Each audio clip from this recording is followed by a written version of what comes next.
Hello and welcome back, Taboo fam. And if this is your first time here, welcome to Taboo Schitt, where we talk about good shit, dumb shit, real shit, and your shit. The rest of this month and next month will be all about acceptance. What causes us to need acceptance, to not accept? What good comes from this? What bad? What we can learn by acceptance and how to grow from it, as well as in what ways does society contribute to this process in our environment. But first, please check out my nonprofit at cuuniques.com, where I'm creating the good I want to see in the world and inspiring the uninspired to inspire others. Every purchase builds one more step in acceptance and the growth of others. If you are new to the channel, don't forget to check out my other channels, Creative Uniques, where I teach ways to make money from thrifting, creating art, learning skills, and growing one's talents to better support one's life. Of course, this channel, Taboo Schitt, where I talk about subjects that are taboo among society and causes hate. A place to bring anonymous perspectives, not judgments. Lastly, my channel, GoBetween, where I go between spirit and my intuition and bring our subconscious to the conscious while raising the vibrations of the collective to our highest purpose in life. Now, on to acceptance.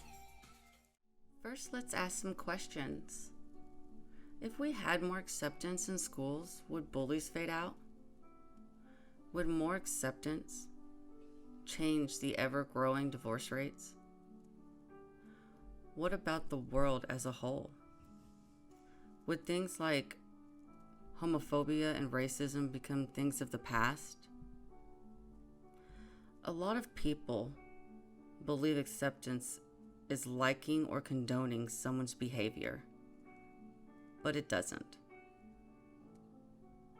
It's about clearly seeing something clearly as it is, and you get to choose how you engage with that person, or you can choose to walk away from the situation. Acceptance means we can all be different and all be equal. Einstein said, "You can't solve a problem with the same level of intelligence that created the problem."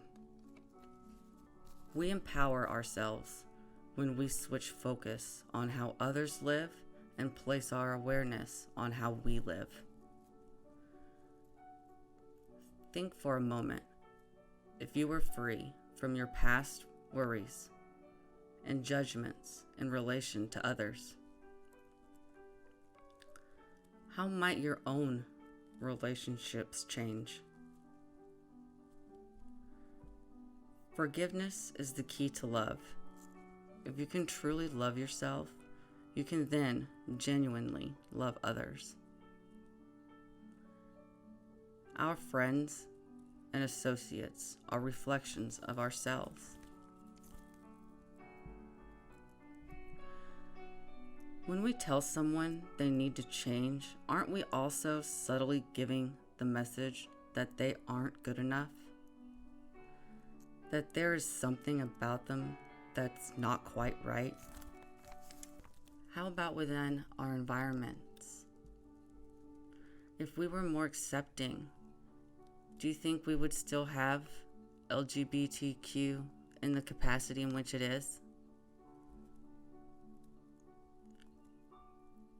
Would we have ever had the much needed fight for domestic partnerships, regardless if one is in a relationship or not, without the help and hard work from LGBTQ and what they did for our society?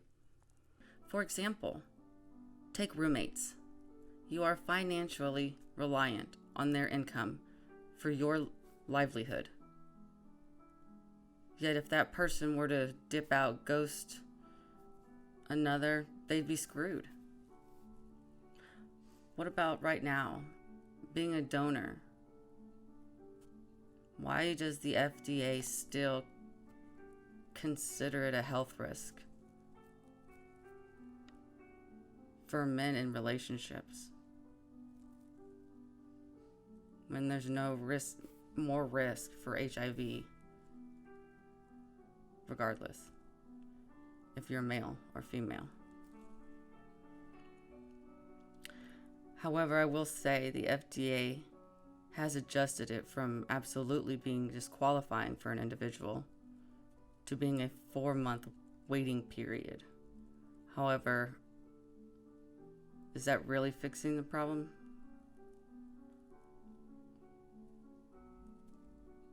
And taking accountability to the facts?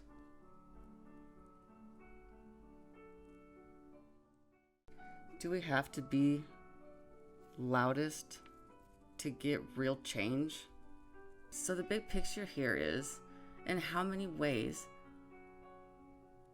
are there where we can accept that can bring awareness without radical action to make the adjustments needing taken, to bring harmony and balance within ourselves and how we project acceptance towards others? Where are the times between knowing there is an opportunity to bring acceptance to someone and someone feeling unseen, unheard, and unloved to points of despair? I believe the lack of acceptance is not only biological and tribally programmed into us, but we are surrounded by labels, categories, judgments, and unmeetable expectations being thrown at us on the daily.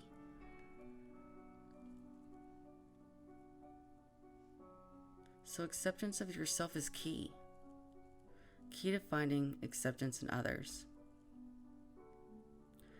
Finding love for yourself and knowing your self-worth will then teach you how to treat others and how to accept treatment from others. As for environments,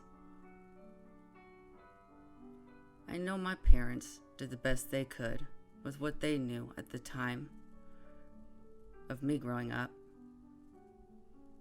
If my parents were aware and spiritually evolved, consciously and cognitively more evolved than what they were, they would have done more, just as any parent would. Healing these issues requires a level of consciousness. When you seek approval, you are actually apologizing for being who you are.